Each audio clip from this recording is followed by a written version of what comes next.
really stupid question, but I'm gonna ask it anyway. That's a great intro. I'm hooked. Let's hear what the question is. So this game was probably pretty important to Dubas, right? Yeah. His return to Toronto. Factual. Like probably a money on the board sort of game, right? I would never accuse him of such a thing, but yes, almost for sure. So like when you put money on the board and then your team gets pumped 7-0, do you get the money back? Let's go! Good. We all feel good. Stop! Never gets rusty! What am I doing? Into my kitchen! Producer Drew, can you fix all this? And when it comes to the Toronto Maple Leafs, you can crumple, yeet! Saw that going differently. With you wherever you are, welcome to LFR. Victory, puppy Ziggy! Okay, B. Martin Jones. No, that was Martin Jones from before he was a Leaf. He's good now. Bellissimo! Leafs win 7-0 over the Pittsburgh Penguins in Kyle Dubas's return to Toronto. I have never in the history of my life, I've been making these videos since 2007, never heard a GM get chanted at. I have never heard a chant for a GM. I don't remember a Berkey chant.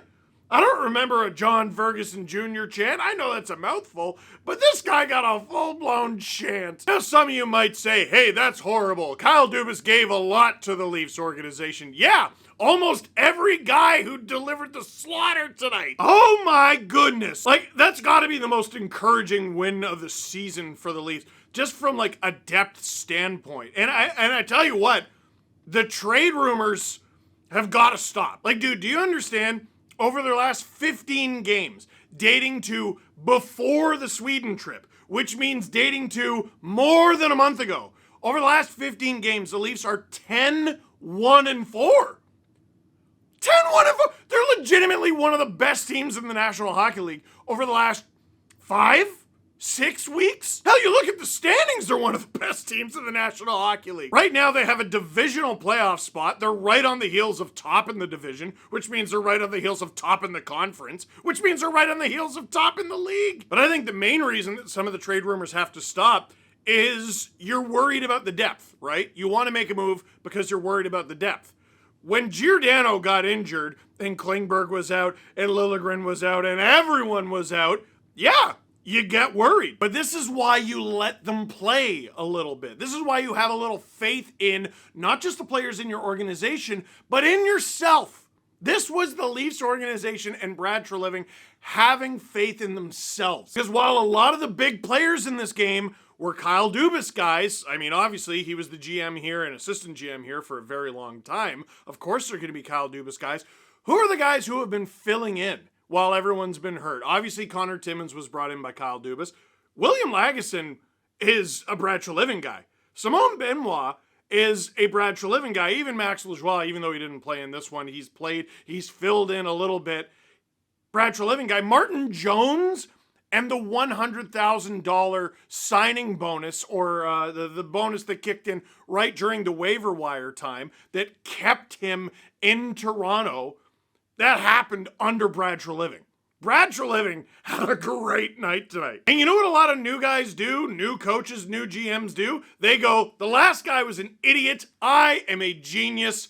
I am going to change everything. Kyle Dubas did not do a terrible job in Toronto. He just didn't get the Leafs over the hump. So Brad Treliving comes in, he's like, oh, I don't know, this team had over 100 points last year, and oh, that guy's really good, and that guy's really good, and that guy's an all-star, and that guy would have been an all-star had he not been surrounded by 4 or 5 of them. He added a few bits and pieces, and despite the injuries and illnesses and everything, they've performed above expectations. So now what happens, right? They go down 5-0 against Columbus, they roar all the way back. They end up losing in overtime, but what was that video all about? If you watched my last video, I was talking about how, you know what? They get a mulligan because everyone on the team is sick. They're battling something. Sammy's been out, Lagesson's been out, Knies has been out, lots of guys have been out. Good news heading into this game is Matthew Knies is going to be back in the lineup. Timothy Liljegren for the first time in like a month. The game against Brad Marchand, he's back in the lineup, but who do the Leafs lose? Who do the Leafs lose? TJ Brodie, who's their top pair defenseman on the right side of Morgan Rielly, and Austin Matthews, who is Austin Matthews. And I'm willing to strongly bet that Matthews was in not even close to shape to play in this game. Unless it was the playoffs. And even then, maybe not. Like, is it an elimination game? You know what I mean? Because look at the results that Matthews has generated over the last little bit. Do you want to come off the ice? No, you're killing it. You went from this dude is in a slump and I'm sort of worried to the best goal scorer in hockey in like a week, maybe a little bit more than a week. You have 4 games where you have just 1 goal. You have 8 multi-goal games. You're a monster. Actually, after the Blue Jackets game, I think it might be 9. Well, la-di-da, ain't that a cup of tea? We know they're battling. We know a lot of the guys are playing at less than 100%. And the lines in this game are messed. Bertuzzi, Tavares, Nylander moves up to be the first line. That's smart. Knies, Domi, Marner is your second line. All of those guys have played with each other, none of them at the same time. The third line is the fourth line, basically. It's Gregor, Kampf, and Järnkrok, which is just the fourth line when they don't want to play Reeves anymore. And McMahon, Holmberg, who's back with the team, along with Nick Robertson on the right. So not only is Robertson playing on the right, but this is not the Leafs' fourth line. This isn't even the fifth line. This is the first line of the Toronto Marlies, like when the season began. Almost positive Holmberg and Robertson played together. I'm not entirely sure McMahon was with them because I think he might have been hurt. And Liljegren, hey, no problem. You've been out for a month. Tell you what, we'll ease you back into the lineup by putting you on the first pair with Morgan Rielly against Evgeny Malkin, Jake Gensel, Sidney Crosby, Erik Karlsson's on the back end. That's basically a forward. And to quote Jim Ross, the Leafs stomp a mud hole in the Penguins. Dude, my voice is giving out. You can hear it. I was screaming during the stream. There's been 4 LFRs this week. We recorded, I don't even know how many podcasts this week. We did the 3 normal ones and 2 Christmas episodes. And using the old voice box. I mean, talking about the goals goal by goal seems stupid. Plus, we'll be here a while. Max Domi, dude, you got guys like me going, I don't know if he can be their third line center in the playoffs. He's their second line center. First shift, sets up Matthew Knies with a beautiful setup and a beautiful finish from Knies. Whatever, B12 electrolytes, chicken soup he was having worked. 1-0. Halfway through the second period, Max Domi out there again. It's only like his 3rd or 4th shift of the game. Sick pass up to Nick Robertson. Robertson has Marner with him, and you see what is potentially there, but you're like, there's no way this kid is going to be able to get this pass over. And ew, he does! Almost broken up, but it finds its way onto Mitch Marner's stick. He lifts it up and over Tristan Jarry. I had to correct myself because there were 2 goalies in this game. 2 goalies for the Penguins, I mean. Both of them allowed goals. I mean, why would you do that? That's not your job if you're a goaltender to the goal. What's wrong with you? And then before the end of the first period, the Penguins give it away. They just gift wrap it for the Leafs. Holmberg almost buries it. Tyler Bertuzzi, who's out there with Holmberg and Bobby McMahon for some reason, I'm pretty sure on purpose, finds a way to get it to McMahon. He's alone. He snipes it. Bobbert McMahon with his first career NHL goal again. Steve, what are you talking about again? I remember! Last year in a game against the Detroit Red Wings, during the Leafs' dad's trip, McMahon called up, scores! They review it and call it back. I can't picture the goal exactly, but I remember thinking the decision was poo. This one, undeniable! Pontus Holmberg, first assist of the season. Somehow only Bertuzzi's 5th assist of the season, which is wild because he's been playing bananas. And Bobby McMahon, wrap it up, kid. That's amazing. So the Leafs are up 3-0, but all of us are like, well, we know what happened last game. It happened rather fast. Marner and I say to Max Domi, hey, you got 2 assists so far tonight. Let's pay you back. Domi waits. Drew, this video is going to be long. Waits, snipes, get out of here. He's pulled. Domi's got his 2nd assist of the season. He got 1, and he's not going to let it stop. He's got 3 points in under 25 minutes in the game and like 4 minutes of ice time. Dude, Max Domi, before we were even a quarter of the way through the second period, had 2 assists, 1 goal, and had a tooth knocked out from a high stick, from a shaft of a high stick. And here's a fun stat. Dating back to last year with the Chicago Blackhawks, Max Domi has had 3 different top front teeth knocked out from errant high sticks that weren't called in 2 different incidences. That one against, with Chicago last year, he got 2 knocked out, and with the Leafs, he had another one. Neither of them called. Sickly. But did he complain? No. Shortly after, the Leafs end up on the power play anyway. Tavares? Why not? Sheldon Keefe even lets off the gas when the Leafs get another power play. And Tyler Bertuzzi sets up Noah Gregor, who shoots and scores. This one's on Nedeljkovic. That was with a second left in the power play. A second left which means Noah Gregor scored a power play goal. David Kampf didn't get an assist, but he was on the ice. And weirdly, Leaf fans, tell me if you had this similar experience, that was the moment we all relaxed. 5-0, we're like, oh, I don't know. 6-0, we're like, nah, that should be enough. In the regulars, yeah. Now, to the Pittsburgh Penguins' credit, like, they were miserable all night. Letang, Malkin. It's a lot of the Penguins' leadership were just miserable with terrible body language, but the pace of the game did not let up until the third period kind of dragged on a bit. Like, the Penguins never really looked in danger of doing anything. Then Bertuzzi just, oh my god, that assist to Nylander, the tap it was so casual. And the initial feed from McCabe, how? Dude, think of the two passes on that play. McCabe's to Bertuzzi and Bertuzzi's to Nylander. For both guys, that was their 7th assist of the season. How?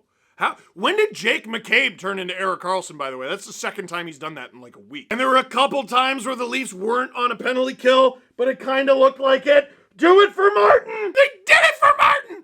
Martin Jones with his 29th career NHL hat trick, which, I looked this up, ties him for 74th all-time in all-time NHL shutouts with Dwayne Rollison and, you might not believe this, James Reimer. Dude, I was saying that about Martin Jones. Like, we got to put some respect on his name. I know listen, last few years, his numbers have been terrible, even though he won all those games last year.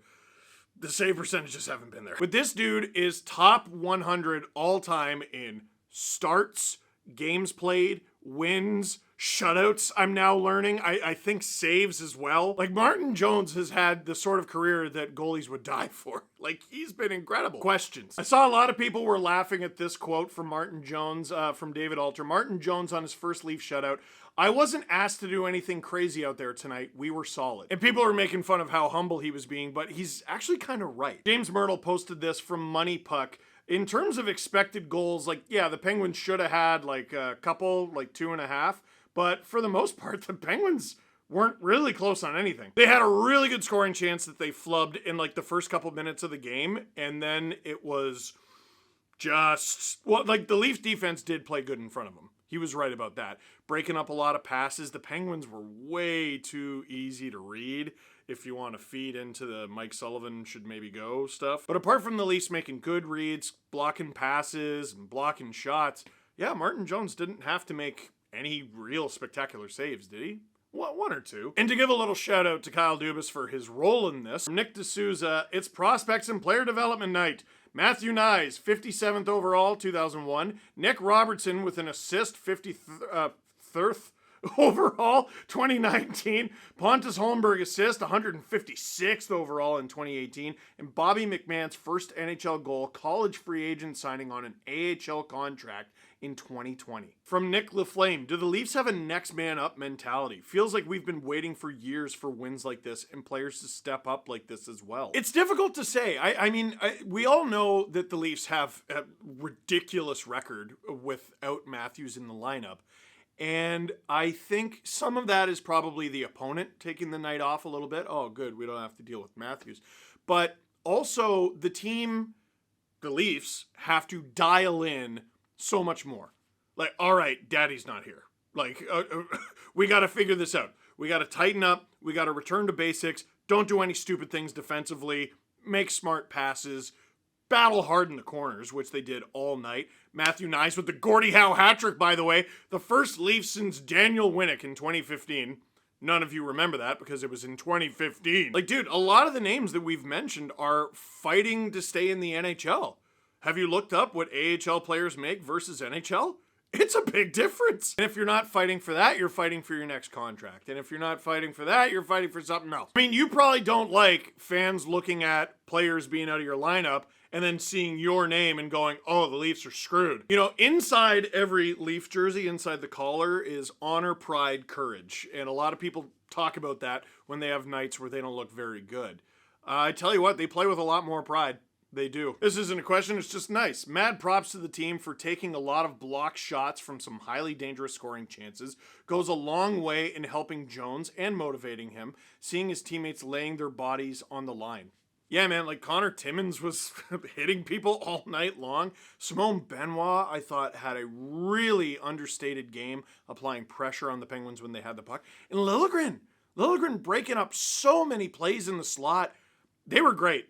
And I mean, I feel like I went off on them last year in a game where the Leafs beat them.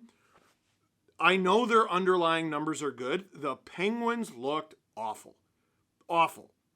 Like bratty attitudes. And like, Malkin's always had that, and like he just gave up on the game. He just gave up when they did that double minor, and Leafs are playing like their fifth line out there on the power play. But like Letang too, just really, really poor from their leadership. Like they're not afraid, they're not weak either, but they give up.